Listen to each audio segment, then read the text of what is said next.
What if money wasn't that crinkly stuff in your wallet or numbers in your bank account? What if it was pure internet magic? No banks, no government control, just freedom with a capital F. Welcome to Bitcoin, the digital disruptor that's flipping the financial world on its head. But wait, don't panic. We're about to break it down so even your grandma could get it. Well, maybe. In today's What If saga, you're going to learn what Bitcoin is, how it works, and how you can use it to become your own bank. Ready? Let's dive in. All right, let's get straight to it. Bitcoin isn't some monopoly money for nerds. It's a real thing, a digital currency. But here's the kicker. It's not controlled by banks, governments, or your boss. It's decentralized, meaning there's no one in charge. Think of it like this. Instead of one bossy bank tracking who owns what, thousands of computers around the world do the job. And no, you can't bribe them with donuts. Example. Imagine sending money to your cousin in Brazil at 3 a.m. Normally you'd have to go through a bank, fill out forms, and pay some crazy fees, right? With Bitcoin, you just send it directly, and boom, it's there. No middlemen, no fees that make you cry. Sounds fancy, but what exactly is a blockchain? Think of it as a giant digital notebook that everyone can see, but no one can alter. Every time someone uses Bitcoin, that transaction gets recorded in this notebook. For example, picture it like a class attendance sheet. But instead of your teacher marking you as present, a network of computers writes your name in permanent ink. And no, you can't change that sick day excuse. Blocks are groups of transactions. The chain is the sequence of those blocks in order. The result? A system that's super secure, unhackable. Seriously, hackers have better luck robbing an armored truck, and no one can tamper with your hard-earned Bitcoin. Oh, you're going to love this one. Meet the term HODL. It was supposed to be hold, but some guy on the internet typoed, and now it's a crypto rally cry. Basically, it means holding on to your Bitcoin even when the price dips lower than your patience on a Monday morning. Why? Because Bitcoin's been known to skyrocket, and some people have made a boatload of cash by just chilling and waiting for the roller coaster to go up again. Example. If you bought a Bitcoin for $100 back in the day and hodled it would be worth thousands today. You could have bought a pizza with Bitcoin in 2010. Now that pizza would be worth more than your car. Hold up! You can't keep Bitcoin under your mattress or in your piggy bank. You need a wallet and not the kind that holds crumpled receipts. This is your digital wallet, a tool that stores your Bitcoin and keeps it safe. But here's the twist.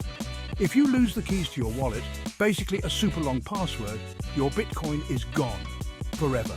Like losing a sock in the laundry, but way worse. There are different kinds of wallets. Hot wallets. Wrong picture, sorry for that. Jesus Christ, what's wrong with me? Again, there are hot wallets, online and super easy to access, but also easy to hack. It's like leaving your cash out on the table at a party and hoping no one notices. And there are cold wallets. These are offline, like a USB drive, and way safer. It's like hiding your cash in a secret floorboard. Just don't lose it, or that cash is gone for good. Example, some dude literally threw out a hard drive with 7,500 Bitcoin on it. That's over $200 million in a landfill somewhere. Oops! Now let's talk mining. No, not digging for gold with a rusty shovel. In the crypto world, mining is when computers solve complex math problems to verify Bitcoin transactions and keep the system running smoothly. These miners get rewarded with new Bitcoins for their trouble. Think of it like a giant Sudoku puzzle that only supercomputers can solve, and every time they finish a puzzle, they win some Bitcoin. But the puzzles get harder over time, so it's like doing a puzzle on a roller coaster. Good luck. Now you're probably wondering, how do I get my hands on some Bitcoin? Easy. You buy it on a crypto exchange, basically a digital marketplace where you can trade your regular dollars for Bitcoin. Imagine a super cool, futuristic supermarket where instead of grabbing milk and eggs, you're trading euros, dollars, or yen for digital coins. Some popular exchanges are Coinbase, user-friendly but with fees that'll make you wince. Binance, lots of options, like a crypto buffet, but a bit overwhelming for beginners. Kraken's super safe, but has a serious business vibe. It's like walking into an online store, whipping out your credit card and saying, "Give me some Bitcoin, please." And seconds later, boom, you're a proud Bitcoin owner. Let's talk about that fiat stuff you've been using all your life, aka the money printed by your government. It's backed by, well, your government saying, "Trust me, it's worth something." But they can print more whenever they feel like it, which is why inflation sometimes feels like your wallet's on a diet. Bitcoin, on the other hand, is limited to 21 million coins ever. No more, no less. It's like Willy Wonka's golden tickets, but without the chocolate. This scarcity is why Bitcoin is often called digital gold. Except it's way easier to store than lugging around a gold bar. So what if Bitcoin really did replace traditional money? You wouldn't have to deal with bank fees, transfers taking days, or inflation eating away your savings like a midnight snack. Some countries, like El Salvador, are already making Bitcoin legal tender, and others might follow soon. But it's not all sunshine and moon rockets. Bitcoin is wildly volatile. One day you're on top of the world, the next day you've got a sad face as the price crashes. Still, it's survived over a decade of ups and downs, but continually rising in price, and more people are getting on board.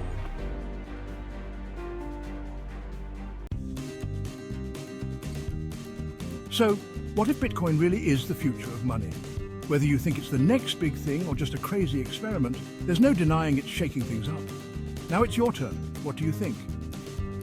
Will Bitcoin take over the world, or is it just another passing trend? Drop your thoughts in the comments. Are you hodling, mining, or just here for the memes? Let's get a conversation going. Hit that subscribe button, smash the like button, and definitely share this video with your friends who need to understand this wild, wacky world of Bitcoin. And hey, if you've got questions, don't be shy. Ask away in the comments. I'm ready to dive in with you. See you next time if we're not all hodling on the moon by then.